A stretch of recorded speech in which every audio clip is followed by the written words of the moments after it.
Bismillahirrahmanirrahim. Assalamu alaikum students. So let's start with a basic introduction of standard costing and variance analysis. So what is a standard cost?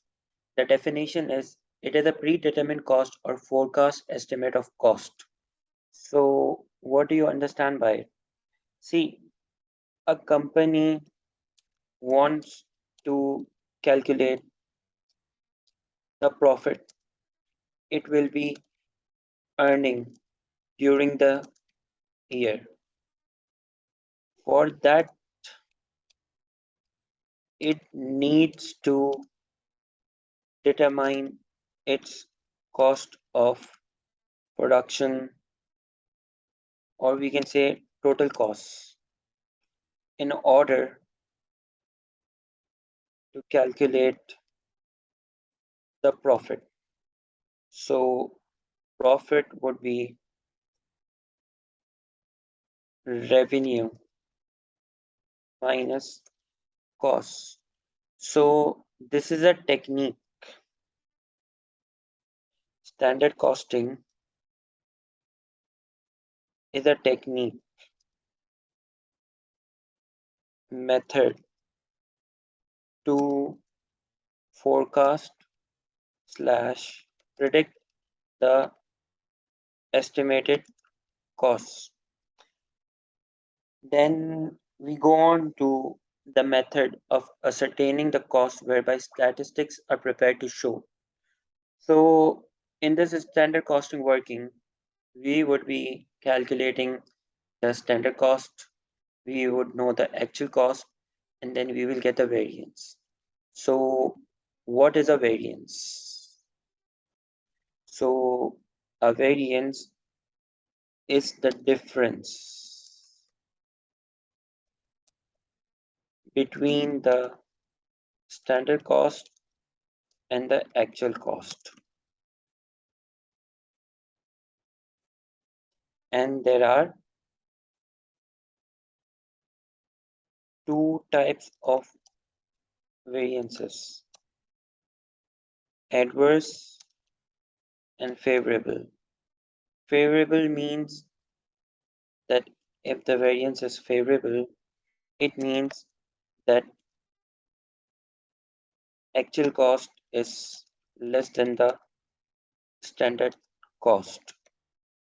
And if the variance is adverse, then we would say vice versa, that let's make it simpler, that the actual cost is greater than the standard cost.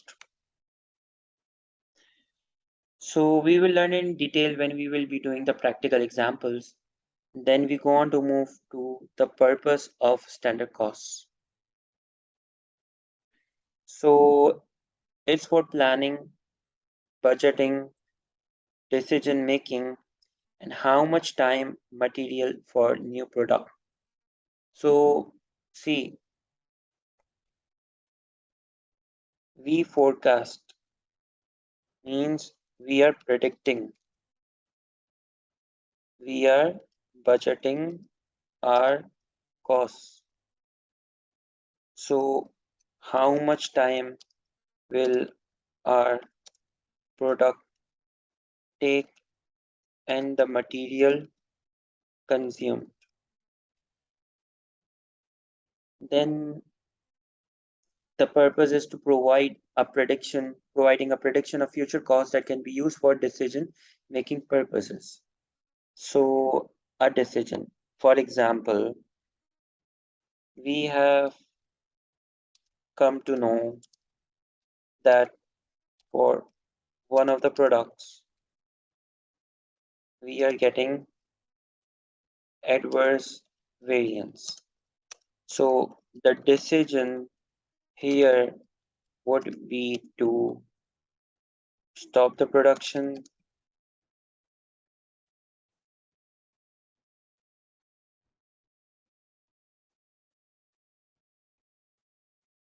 or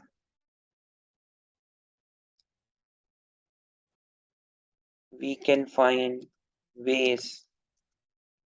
to reduce the adverse variance and continue with the production. So this will all this all we will be looking at the practical side. So just focus on the basics right now. Then the standard cost can be derived from either traditional or activity-based costing system. For example, in markets when competitive prices do not exist, products may be prices on a bid basis. In these situations, standard costs provide more appropriate information because efficient competitors will seek to eliminate avoidable costs. For this to be explained in the practical section of my video later onwards. See, I will explain you the basics. In markets, people are competing with each other. So they might not have the proper information about one of the price of the product, and there may be a bidding process. So they will predict the cost, they will forecast the cost because this will provide them a more appropriate information. Then we go on to see that it will assist in setting budgets, evaluating managerial performance. Then they are valuable for budgeting because they are reliable and convenient source of data is provided for converting budgeted production into physical and monetary resource requirements. Then they act as a control device by highlighting those activities which do not conform to plan and thus alerting managers to those situations that may be out of control and need of corrective action. So this is an advantage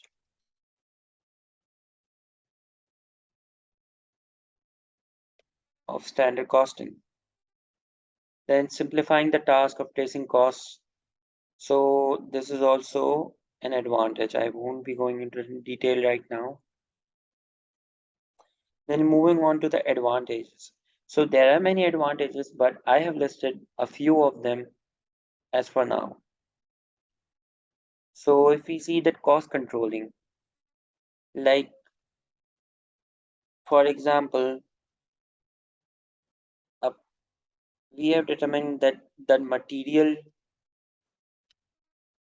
cost is rupees 10 per unit, and our supplier is offering us a price of rupees 8 per unit if we purchase 1000 units,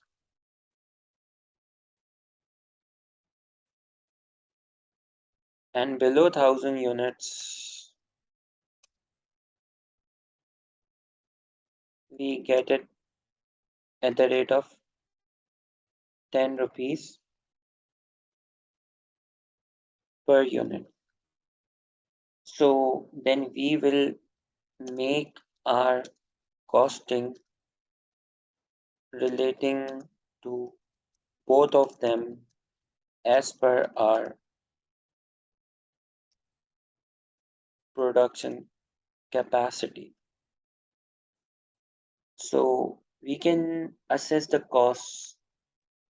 Then furthermore, if we go to the example of labor, so for example, like 10 labor hours are required for making a product as per standard hours assessed. And we see that the labor hours in actual are 12 to 14 hours. So we will look into this matter where there is an inefficiency to control our costs.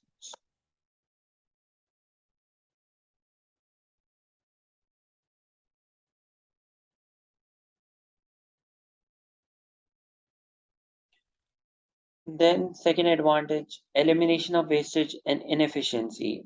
So these are curtailed, reduced, eliminated over a period of time if a standard costing isn't continuous operation. So by wastage, see this example which I just made here. So there was a wastage of,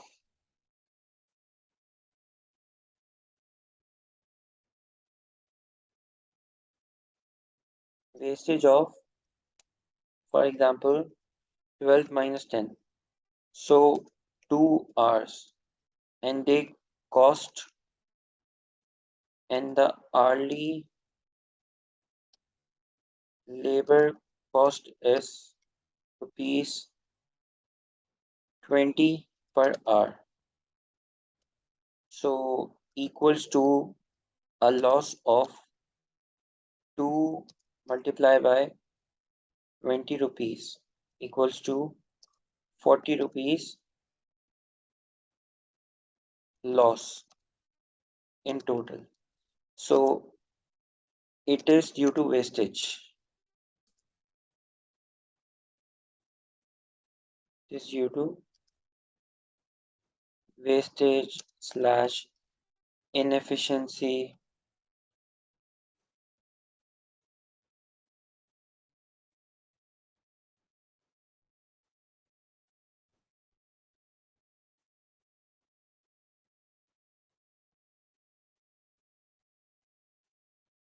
Then a proper example of wastage would be in terms of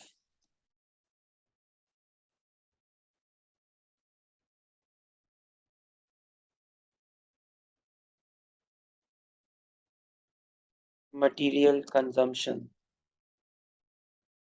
For example, when making a product,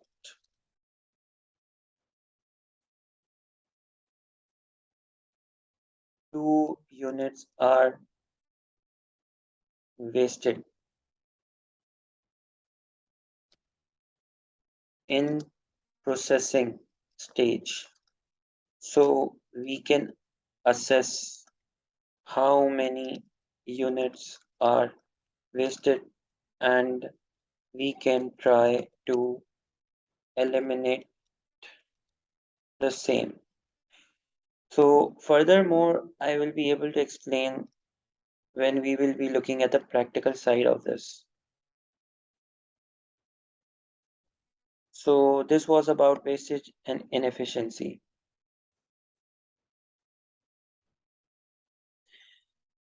Then see, it pinpoints the areas where operational inefficiency exists. It also measures the extent of the inefficiency. So here, see, it pinpointed that 2 hours are wasted and the extent of inefficiency, that we are getting a loss of 40 rupees. Then limitations. So see, variation in price estimation to be paid. So if we see our country and we are importing material in dollars, so dollar is not stabilized, or there is a lot of volatility in the rate of dollar. So every now and then the prices are fluctuating. So it will be difficult to make a prediction, because every day there is a change in price and you won't be able to forecast the proper impact.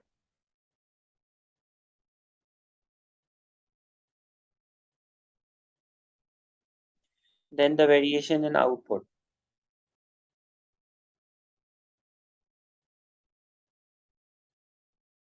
So if the standard level of output set for predetermination of standard cost is not achieved, the standard costs are said to be not realized. So if we go to our example, for example, here, material costs. So I was saying that for 1,000 units, we get 10 rupees, and like below 1,000 units, like sorry, for below 1,000 units, we are getting the rate of rupees 10, and for 1,000 units, we are getting the rate of rupees 8. So if we fail to make 1,000 units, so there is a variation in output.